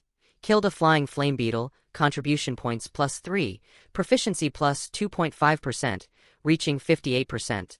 Meng Chao let out a whistle, fully entering the zone. The rhythmic staccato of the gunfire made even Meng Yishan feel a bit hair-raised. He was usually busy with work and rarely concerned himself with his son's studies, but he had no idea high schoolers these days were this skilled with a gun. I was injured last year and it was hard to practice martial arts, so I simply practiced my marksmanship more, Meng Chao explained during a brief lull. I see, you've worked hard, Meng Yishan nodded, feeling a pang of heartache for his son. With the efforts of the father and son and other shooters in the community, the monster offensive was temporarily suppressed. Only one flying flame beetle landed on the residential building, waving its sharp mouthparts and stabbing into the exterior armor like a can opener, tearing at it frantically. It had only ripped away half a piece of armor before it was turned into a honeycomb by crossfire. The dense rain of bullets ignited the flammable mucus inside its body, turning the beast into a fireball as it fell. Cheers echoed from many shooting holes. Meng Yishan also let out a sigh of relief, a smile appearing on his face. Meng Chao, however, squinted his eyes. Something's wrong. A terrifying, mysterious monster hasn't appeared yet. I have to find it. Suddenly, he saw a giant, vividly marked flame black beetle, suspended quietly in the blood mist-shrouded night sky. Shwa! Its wings spread open. They weren't transparent, but faint gold, with two deep ghost eye patterns on them. The golden wings reached over 10 meters in length. With each vibration, golden powder rippled out like raging golden flames. That's it, the evolved form of the flying flame beetle, the ghost-eyed golden-winged flame beetle. That's it, the evolved form of the flying flame beetle, the ghost-eyed golden-winged flame beetle. Meng Chao's pupils constricted abruptly. A terrifying name surfaced from the deepest parts of his memory. What is this? Behind the shooting holes and within the fortresses and trenches at the back of the square, the residents' faces changed drastically. They had never seen such an eerie flying flame insect, and its terrifying ghost eyes made their skin crawl with just a single glance. Super Beast. Li Daong, captain of the Tianfu Garden Joint Defense Squad, turned pale as he squeezed out those words from between his teeth. Humans are divided into ordinary people and transcendents. Monsters are also divided into ordinary monsters and super beasts. Ordinary monsters are nothing more than enhanced versions of beasts. Larger in size, faster in speed, with sharp claws and teeth, thick hides, and cunning ferocity. Ordinary people can overcome them with firearms, military organization, and a fearlessness of sacrifice. But a super beast is a completely different story. No one expected Tianfu Garden to have such terrible luck, not a single monster for half a year, and once they appear, it is a super beast. Worse, it was a mysterious, unknown super beast that had just evolved. Its weaknesses, combat patterns, and attack methods were all completely unknown. Concentrate all firepower and take down this super beast. Li Daong ordered, grabbing the communicator to call. Tianfu Garden has discovered an unknown super beast. I repeat, Tianfu Garden has discovered an unknown crustacean-type flying super beast. Requesting transcendent backup. Unfortunately, the mist had descended, and spirit chi was surging wildly, causing severe interference. Only static could be heard in the communication channel. With monsters invading the entire city, it was unknown if the transcendents engaged in fierce battle had heard Tianfu Garden's call for help. Bang! Bang! Bang! The appearance of the super beast meant residents were no longer stingy with their bullets. Hundreds of lines of fire instantly covered the sky. The ghost-eyed golden-winged flame beetle flapped its wings, whipping up a golden whirlwind to dodge the first wave of concentrated attacks. It then opened its four-petaled mouthparts, revealing a blood-red maw, and spat out crimson fireballs toward the ground. The fireballs were like napalm, and flames quickly spread across the surface of the buildings. Although the armor could not be burned through immediately, the intense flames and thick smoke severely interfered with the shooters behind the shooting holes. Other flying flame beetles took the opportunity to break through the fire net. They landed on building surfaces, waving their mouthparts to destroy the facades. That wasn't all. The powder shaking off the ghost-eyed golden-winged flame beetle's wings also stimulated the non-flying ordinary black beetles. Many flame black beetles, clearly emitting green smoke from being electrocuted, recovered their ferocity as if injected with stimulants after touching the golden powder. The black tide surged again, toppling several high-voltage electrical towers and automated fortresses. The defensive line was in critical danger. Bayonet squad ready. Facing the menacing insect tide, Joint Defense Captain Li Daong ripped off his camouflage uniform, revealing a lean and powerful physique crisscrossed with scars. He jumped onto an infantry fighting vehicle and shouted loudly, "Residents of Tianfu Garden, I have already called for backup. The army and Transcendence will arrive soon. But before they get here, let's show these bastards what we're made of. Go for it. Kill these beasts. Show them how fierce Earthlings are." The bayonet squad roared at the top of their lungs. Perhaps these residents were just ordinary people. Ordinary workers, white-collar employees, cooks, teachers, couriers, and delivery men during the day, performing mundane and tedious jobs. But on every night when the mist descended and monsters roamed, Dragon City had no city walls. They were the city walls. They were the warriors, the swords and shields, and the last line of defense between their families and the monsters. The black beetle swarm was still 100 meters away from the residents. Dragon City will be victorious. Li Daong drew his battle saber. Dragon City will be victorious. A flash of swords and blades shimmered. The black beetle swarm was now 80 meters away from the residents. Humanity will be victorious. Li Daong took out a pen-shaped syringe and stabbed it into his chest. Humanity will be victorious. The residents of the bayonet squad all took out burning potions, extracted from adrenaline, and injected them into their hearts.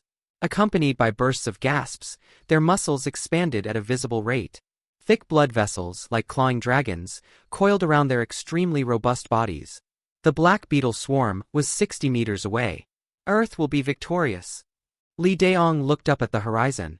The night sky was shrouded in thick mist, and not a single star could be seen. But he could clearly see, on the distant shore of the Sea of Stars, the azure mother planet, shining like a brilliant blue crystal, watching over them. Earth will be victorious. The warriors raised their battle sabers one after another, letting the otherworld beasts see the light of Earth's civilization clearly. The black beetle swarm was only 30 meters away. Humanity could already see the monster's sharp and hideous features.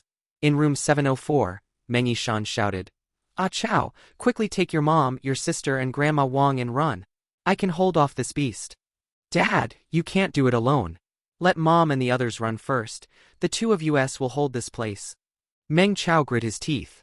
"Cut the crap. Don't get in the way here. This is a super beast, not something you can handle." Meng Chao said anxiously, "I know what this beast is." Meng Chao lowered his voice, his gaze cold.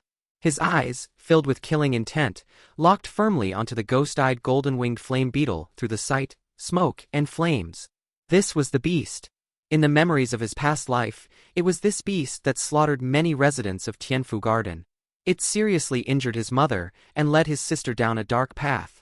With only normal-level basic marksmanship, it was impossible to kill it. "This time, I won't let you have your way." He had already shot and killed 9 flame black beetles and 4 flying flame beetles. Current basic marksmanship proficiency, 87%. Taking a deep breath of the scorching air, Meng Chao staked everything on one throw. Bang! Bang! Bang! Bang! He turned the muzzle and shot toward the flame black beetles on the ground. These low-level creatures had already formed a dark tide of insects on the small square. Meng Chao didn't even need to aim. The bullets instantly peeled off the carapaces of several black beetles. Some unlucky ones were hit in their flammable mucus sacs and turned into fireballs. A sea of fire rose before Building 19. The strange fire before Meng Chao's eyes became even more magnificent. Killed a flame black beetle. Contribution point +1. Proficiency +1%, reaching 88%. Congratulations, Hopebearer. You have completed your first combat mission, Insect Hunter, and defended your civilization with powerful force. You have earned 1,500 contribution points and can upgrade any current basic skill by 1 level. Upgrade now? I must upgrade my basic marksmanship before this monster fully awakens. Meng Chao held his breath and continued his frenzied killing. Along with the whistling bullets, the flame black beetles exploded one after another. The strange fire before him blazed wildly. Proficiency plus 1%, proficiency plus 2%, proficiency plus 3%. Congratulations! Your normal level basic marksmanship proficiency has reached 100%. Upgrading to expert level. As if receiving a divine revelation, all kinds of firearm-related information instantly appeared in his mind. Biological currents surged from his central nervous system all the way to his nerve endings, allowing every bundle of his muscle fibers to master a stronger marksmanship.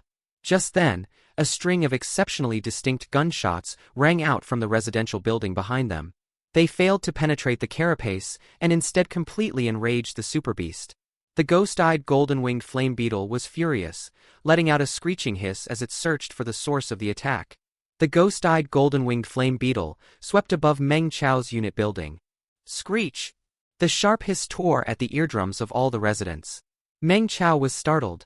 In his past life when the mist descended, it was by Jiatsao who, like a newborn calf unafraid of tigers, used this gun to fire a shot at a mysterious monster. This attracted the monster's attention, causing it to charge toward their home. Because his mother had difficulty moving her legs, she was seriously injured. Following this upheaval, he became irritable. At school, unable to endure the monitor's sarcasm, he finally got into a fierce fight with Zhuohaoren. At that time, how could he be a match for Zhuohaoren? He was injured by the monitor using an extremely insidious method. He didn't notice it at the time, but a few days before the high school graduation exam, his breathing became faint and painful, and his extreme punch force plummeted by 30%. Ultimately, by just a few points, he failed to even get into a vocational college. Bai Jiatsao blamed herself deeply, believing her mother's serious injury and her brother's failure in the high school graduation exam were both due to her recklessness. Perhaps it was this incident that became her heart's demon, becoming the starting point of her descent into becoming the Night Witch. At this time, the intense gunfire also attracted the attention of the ghost-eyed golden-winged flame beetle. The super beast turned 180 degrees, the golden powder on its wings shimmering. Its ghost eyes opened wider, and its terrifying aura became almost substantial as it locked firmly onto the window of Meng Chao's home. Crack! The reinforced glass could not withstand the impact of the super beast's aura, and web-like cracks appeared all over it. Whose home is that? Are they looking for death? On the ground, the bayonet squad also noticed the wrath of the super beast. Just now. Dump all contribution points into basic marksmanship and max out the proficiency. Meng Chao roared in his heart. Teaching the Mighty Bull technique earned over 30 contribution points, lowering his little sister's probability of becoming the knight, which earned 500. Completing the insect hunter mission earned 1,500. Adding them up, more than 2,000 contribution points were all poured into basic marksmanship. Proficiency suddenly skyrocketed. 15%, 26%, 48%, 55%, 78%, 99%. He felt his brain and hands burning. Countless memory fragments of firing a gun in his past life shone brilliantly, like burning meteors bombarding and firmly engraving themselves onto the cerebral cortex of his current life. Congratulations! Your expert-level basic marksmanship proficiency has reached 100%. Upgrading to master level. The crisp sound of a gunshot echoed in his mind, accompanied by a soul-tearing pain. Details 10 times richer than the expert level came flooding in. No, this was still not enough. Meng Chao clutched his burning head, feeling as if his brains were about to gush out of his 7 orifices. But he still grit his teeth and roared in the depths of his heart. Now! I can redeem the reward for Insect Hunter. Upgrade Master Level Basic Marksmanship, 1 more level. Initial Combat Mission Reward confirmed. Congratulations! Your Basic Marksmanship has been upgraded from Master Level to Perfect Level. Basic Marksmanship. Perfect. Wow. In an instant, Meng Chao's brain almost exploded.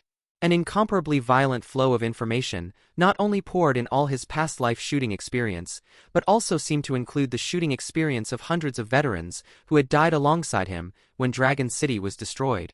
It almost turned into magma, about to shoot out from his 7 orifices. In addition to knowing how to fine-tune every bundle of muscle fiber, and even every single cell to perfectly master most ordinary firearms, hundreds of monster anatomical diagrams surfaced in his mind, including their weaknesses and the best way to fight them. Besides the ghost-eyed golden-winged flame beetle, he knew clearly about many monsters that people in Dragon City today had not even seen before. It was just as if his past life self had stood before an operating table and personally dissected countless monsters. This is the feeling. He endured the pain of his brain nearly gushing out and used his hands, which were about to catch fire, loading the last armor-piercing magazine. The moment the armor-piercing rounds whistled out, the muscles of his arms and shoulders also twitched reflexively, canceling out the recoil and making the trajectory more precise and stable. The armor-piercing rounds, engraved with runes and possessing the armor break effect, were wrapped and propelled by spirit energy. Surging out at speeds much faster than normal bullets, they tore through smoke and flames, piercing directly toward the right wing of the ghost-eyed golden-winged flame beetle. The bullet tore away a small half of the wing, making the ghost-eye pattern on the right side no longer complete, as if the creature had been disfigured. Meng Chao pulled the trigger again, another 3-round burst. The ghost-eyed golden-winged flame beetle flapped its wings violently, dodging by a hair's breadth. "Ah Chao, have you gone mad?" Meng Ishan roared. "Dad, believe me." Its mouth parts opened. A deep crimson fireball, nearly purple, was rapidly brewing. The super beast before him overlapped with the images in his nightmares. Meng Chao seemed to see how this beast rampaged, how it tore humans to shreds, how it burned the home where he had lived for 17 years to ashes, and how it harmed his mother, father, sister, himself, the neighbors, and everyone in Tianfu Garden. His eyeballs burned with pain, and a bullet-like glare erupted from the depths of his pupils. "In this life, die for me." Bang! Just as the super beast spat out the flames of destruction, the last armor-piercing round left the barrel. Basic marksmanship, perfect level, activated. Meng Chao and his gun were one. The light in his eyes and his will to kill were all wrapped around the bullet. The bullet instantly pierced through the void, accurately piercing the mouthparts of the ghost-eyed golden-winged flame beetle, detonating the fireball that had yet to be spat out. Boom! The mouthparts of the ghost-eyed golden-winged flame beetle suddenly exploded. The surrounding organs were blown to pieces, and a large spray of pale gold, viscous fluid erupted. Like a kite with its string cut, it fell powerlessly. Someone blew up the super beast. Inside the buildings and on the ground, countless residents let out ecstatic cries. The ghost-eyed golden-winged flame beetle was the commander of the monsters. With the commander fallen, the swarms were instantly leaderless. Not only did the flying flame beetles crash around like headless flies, but the surging insect tide also fragmented. The black beetles scurried like ants on a hot pan, shivering under the roars of humanity. What? Both Li Daong and the residents were greatly surprised. The fireballs spat by the super beast had ignited the building's facades. Although the armor wasn't afraid of burning, the smoke and fire made visibility near zero. Who fired that shot so accurately? Someone hit the super beast. The bullet seemed to be fired from our direction. I didn't expect our unit to have such an expert. It seems to be Building 19, Old Meng from Unit 3, Room 704. He was once a sharpshooter in the army. I didn't expect him to be so vigorous in his old age. Joint Defense Captain Li Daong was both surprised and delighted. He waved his battle saber and shouted at the top of his lungs. "The monsters have collapsed! Residents, for Tianfu Garden, for Dragon City, for Earth, charge!" The screaming bayonet squad pounced like hungry tigers on sheep, charging into the monster swarm. The hesitating black beetle swarms immediately fled in panic, their ranks in shambles, attempting to escape back into the depths of the mist. But the spatial cracks had already closed. They were like fish in a pot, with nowhere to run. In room 704, Meng Yishan could hardly believe his eyes. The super beast was clearly blown up by a bullet fired from Building 19, but there was no better shooter here besides him. Could it be that in his desperation, he sprayed his submachine gun and achieved an extraordinary feat by pure luck? He faintly felt something was wrong, but couldn't put his finger on what was strange. Thud! A sound came from beside him. His son had slumped to the floor. "Ah Chao!" Meng Yishan was pale with fright. He rushed forward to hold his son and found his skin scalding hot, as if he had a 40-degree fever. Every muscle in his body was twitching frantically. Meng Chao couldn't speak. His nosebleed gushed like a turned-on faucet. His brain felt like it had been crushed back and forth by a main battle tank. It hurt so much he wanted to cry. With a weak 17-year-old body, awakening so many past life memories in an instant, had his brain cells nearly bursting from the information tide. It was practically suicide. Fortunately, he won the bet with the last bullet. The previous 3-round burst was just a feint to make the ghost-eyed golden-winged flame beetle face him directly, exposing the only fatal weakness deep inside its mouthparts. Then he used the last armor-piercing round to interfere with the formation of the Super Beast's ultimate move, triggering a chain reaction that caused the spirit energy inside the creature to go completely out of control. It wasn't his bullet, but the Super Beast's own violent power that killed itself. This was called perfect. Meng Chao closed his eyes and found the images of the ghost-eyed golden-winged flame beetle rampaging through Tianfu Garden in his nightmares shattering, quickly fading and dissipating. Soon, they vanished with the wind. As expected, nightmares can be crushed, and the future can be changed. Fate in the end is in my own hands, he smiled in his heart. A sudden sweetness hit the tip of his tongue. It was by Jiaocao prying open his mouth and carefully pouring in medical medicine. Brother, don't you dare die. I haven't taken my revenge yet. No, I haven't repaid you yet. How can you just pass away like this? Wah! The little girl cried as if her heart were breaking. Who said I? Meng Chao opened his eyes weakly. Brother, are you okay? Bai Jiaocao broke into a smile through her tears and took the opportunity to pinch Meng Chao's face hard. How is it? Do you feel anything? Are you still conscious? Ow, ow, ow. Let go. As expected of the night witch, how evil. Ah Chao, are you alright? Dad, Mom, and Grandma Wang all looked at him with concern. For the moment, Meng Chao didn't know how to explain to everyone and was too tired to speak. He could only manage a thumbs up. I'm fine. Just a bit drained. Dad, you killed the Super Beast. That's amazing. Looking at his trembling and exhausted son, Meng Chao was asking him to hide the truth about his marksmanship. He thought for a moment, and also gave a thumbs up in front of Meng Chao's eyes. Meng Yishan's eyes reddened.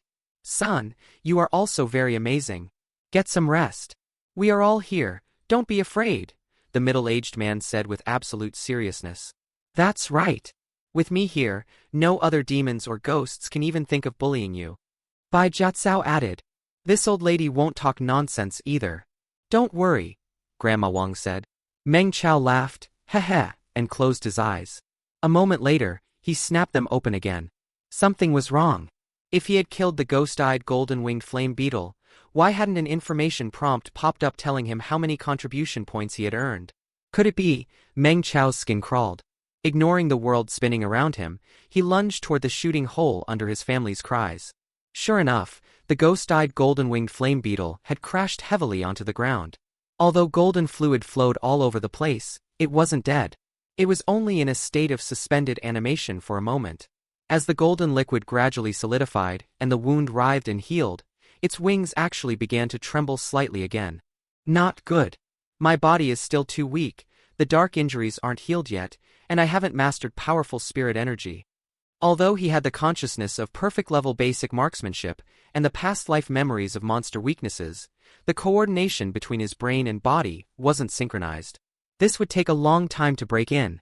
That shot just now had slight flaws in accuracy and timing. It actually failed to blow its head off. Meng Chao felt despair. Could it be that just as his sister would likely still turn black, fate is like a rushing river that cannot be changed by human effort? I will change it. He grit his teeth, his eyes bloodshot. Just as he was about to climb down to engage the Super Beast in melee, using the Mighty Bull technique. Suddenly, a bolt of lightning tore through the mist, stabbing straight down at the ghost-eyed golden-winged flame beetle. Swoosh! The ghost-eyed golden-winged flame beetle had just flown half a meter up before being firmly nailed back to the ground. The lightning surged as if hundreds of snow-bright sabers were simultaneously stabbing into the Super Beast's body, slashing every organ into pieces. The Super Beast let out a wail, and its carapace plates were electrocuted until they curled up. The flesh inside exploded one after another. It was completely dead. Not until the lightning dimmed did Meng Chao see that what had nailed it down was a 12-foot silver spear. The silver spear was coiled with a dragon, its tail trembling incessantly, letting out a proud hiss. A figure in white, like a deity descending from heaven, landed lightly on the spear's tail. A powerful aura instantly enveloped all of Tianfu Garden. Many low-level monsters were so intimidated they didn't dare move a muscle. Transcendent. All the residents were overjoyed, letting out cheers of survival. Meng Chao had still crushed the nightmare of Tianfu Garden. He delayed for the most critical 5 minutes, allowing the Transcendent to arrive in time before the Super Beast could cause tragic destruction. The information arrived belatedly, assisted a Transcendent in killing a ghost-eyed golden-winged flame beetle. Played a key role. Contribution points plus 758. Performed outstandingly in the defense of Tianfu Garden. Made the greatest contribution to this community. Saved a large number of ordinary citizens.